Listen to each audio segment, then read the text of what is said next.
Bismillah. Ini dokter. Ya. Sekarang.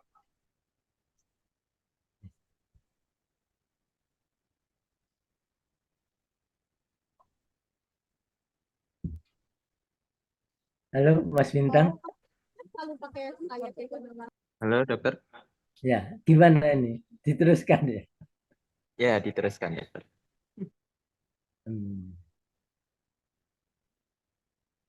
Ini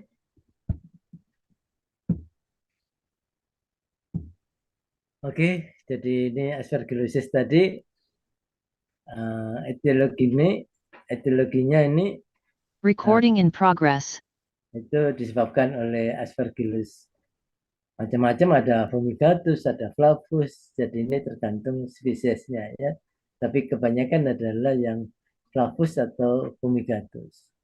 Sedangkan yang niger biasanya digunakan sebagai probiotik ya, probiotik. Nah, di mana aspergillosis ini, aspergillusnya ini menghasilkan yang berbahaya itu adalah toksinnya. Yaitu toksinnya bersifat bisa menyebabkan abortus pada hewan, bisa menyebabkan nekrosis pada kulit, atau bisa menyebabkan penyakit nekrosis pada hati, bisa menyebabkan sepsis ya, dan sebagainya, bisa menimbulkan kanker juga. Jadi di sini adalah toksinnya yang berbahaya. Di situ toksinnya adalah yang disebut aflatoksin ya. Aflatoksin ini ada jenisnya, ada tipenya, ada B1, ada B2, ada G1, ada G2. Tapi yang paling ganas itu adalah aflatoksin B1 ini. Jadi, nah ini toksinnya ini sudah ada batasan kandungan di dalam pakan ya. Jadi pada pakan hewan kalau mengandung misalnya aflatoksin, terutama yang B1 ini, itu tidak melebihi dari 150 ppb ya. Jadi 150 ppb per billion ya. Jadi itu yang jadi sorotan. Kebanyakan banyak penelitian yang mengenai aflatoksin ini ya, yang bisa menyebabkan liver ya, karena toksin itu detoksifikasinya oleh tubuh itu di liver, sehingga atau di hati ini, hati akan bekerja keras dan menimbulkan gangguan-gangguan ya, gangguan. Dan tadi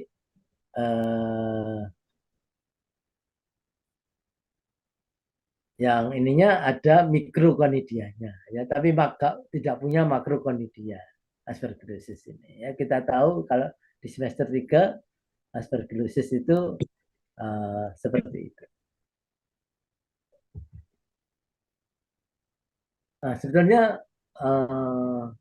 aspergillosis sendiri itu bersifat saprofitik ya, yang ditemukan di tumbuh-tumbuhan atau di udara ya, ya di jerami atau di biji-bijian ya. Kemudian yang itu, dan kalau masuk ke dalam tubuh ini bisa menimbulkan penyakit aspergillosis yang nafsu makannya berkurang, mungkin bisa sampai terhenti ya nafsu makannya. Kemudian nanti isi ususnya itu akan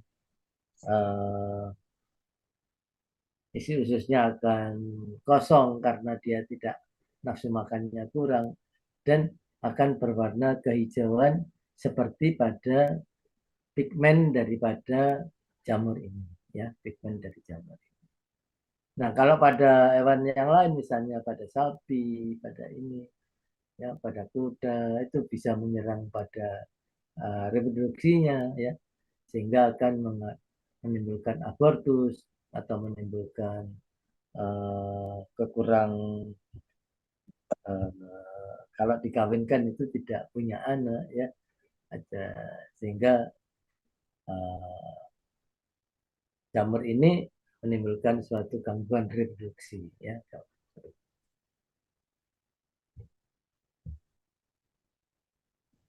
Kemudian gejala klinis penyakit ini yaitu nafsu makan tadi tidak ini, kemudian matanya sering tertutup, kemudian gangguan pernafasan ya, terutama pada anak-anak ayam ini gangguan pernafasan atau pernafasannya sangat superficial ya. Jadi dia nanti kita bisa lihat di gambarnya ya. Jadi hewannya akan kurus dan sebagainya. Nah, gejala klinisnya seperti ini kalau pada anak ayam, kalau ini kita berikan pada ayam, jadi anak ayam ini akan berrespirasi yang sangat dangkal, kemudian bisa menimbulkan kematian dan biasanya dia berkerumun di tempat-tempat pemanas. Biasanya kalau kandangnya yang di OJ itu dikasih pemanas, biasanya berkumpulnya di situ menandakan bahwa ini gejala-gejala kemungkinan terserang oleh aspergillosis.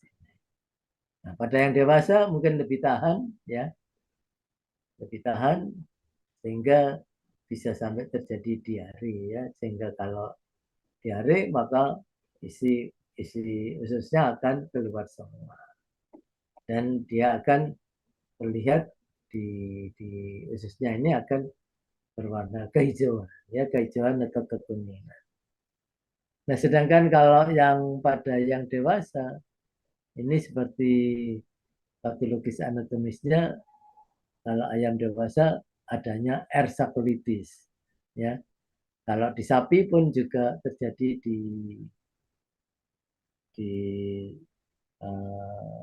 limfoglanduli ini ya, yang mediastinalis yang ada di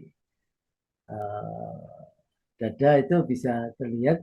Kalau di ayam juga ini jadi seperti kayak tuberkulosis gitu, ada benjolan-benjolan tapi kecil-kecil, warnanya juga kuning kehijauan. Sedangkan kalau pada paru juga sama ya, ada granulum seperti pada tuberkulosis. Kemudian kalau di hepar karena adanya toksin, maka hepar di unggas ini atau hepar di makhluk hidup dia berfungsi untuk detoksifikasi. Jadi berusaha hepar ini akan menetralkan racun sehingga kerjanya sangat kuat ya, sehingga terjadi suatu kerusakan-kerusakan di hati. Ya, kalau di usus tadi sudah kita bicarakan ini berwarna kehijauan karena dia kosong, bisa karena diare atau tidak mau makan dan berwarna. Jadi gambarnya seperti ini. Jadi ini pernafasannya begini ya, dan bisa mati dan matanya sering tertutup atau mengantuk gitu. Kemudian di beberapa organ itu akan mengalami suatu granulum. Ya,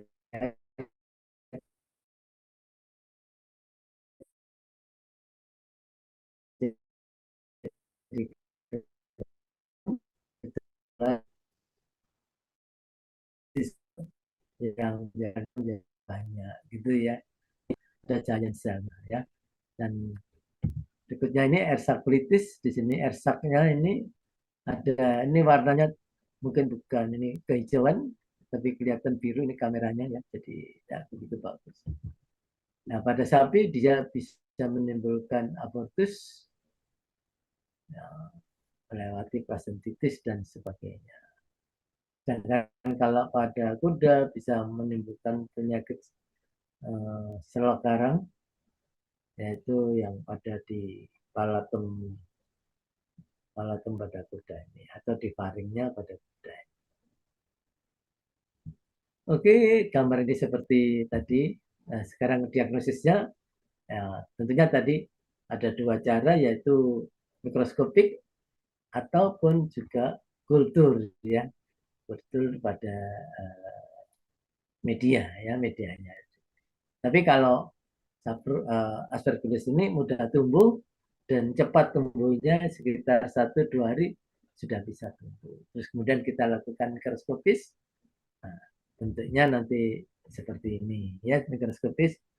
Jadi misalnya kalau jagungnya ini tidak baik, nah, maka pakan ini akan bisa nanti tercemar oleh Aspergillus ini. Dan kalau ditumbuhkan seperti ini dan mikroskopiknya seperti ini ya. Jadi ini terbuka, spora terbuka ya. Nah, seperti ini. Nah, ini diagnosisnya bisa juga dilakukan berdasarkan genomik atau dengan PCR. Hasilnya seperti ini ya. Jadi hasilnya berupa pita atau band, yaitu dari amplifikasi atau perbanyakan DNA daripada jamur ini dengan primer yang seperti ini. Oh, ini primernya aflatoxin. Ya, primernya aflatoxin. Kalau primernya Aspergillus,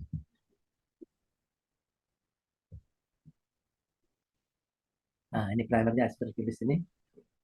Aspergillusnya bisa dideteksi pakai primer ini. Kalau aflatoxinnya bisa menggunakan ini primernya ini aflatoxin.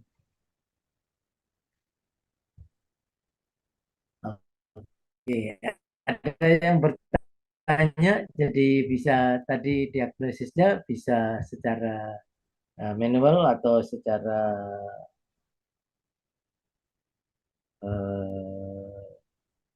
mikroskopik atau kultur, kemudian bisa juga secara genomik atau DNA dengan primer yang kita buat sehingga akan terdeteksi. Nah, diagnosis banding dari aspergillosis ini yaitu seperti saya katakan tadi ada TBC ya yang bersifat ada penjualan. Kalau TBC kan menimbulkan tuberkel atau penjualan ya. Sedangkan kalau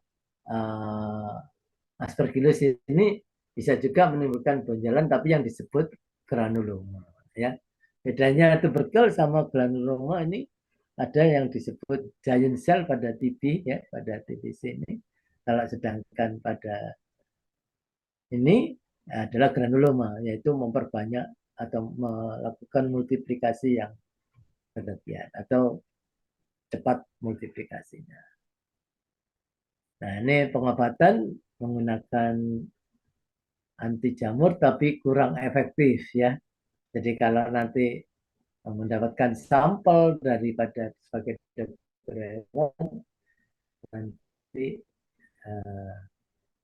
bilang saja kalau pengobatan jamur-jamur yang sistemik ini atau penyakit jamur yang ini itu agak susah ya. Nah, jadi kalau ada kekurang efektifan itu tidak disalahkan gitu ya. Tapi kalau pada manusia itu harus dilakukan pengobatan ya. Oke, sekarang kita bicarakan yang candidiasis atau yang disebut short crop atau thrush ya, di mana ini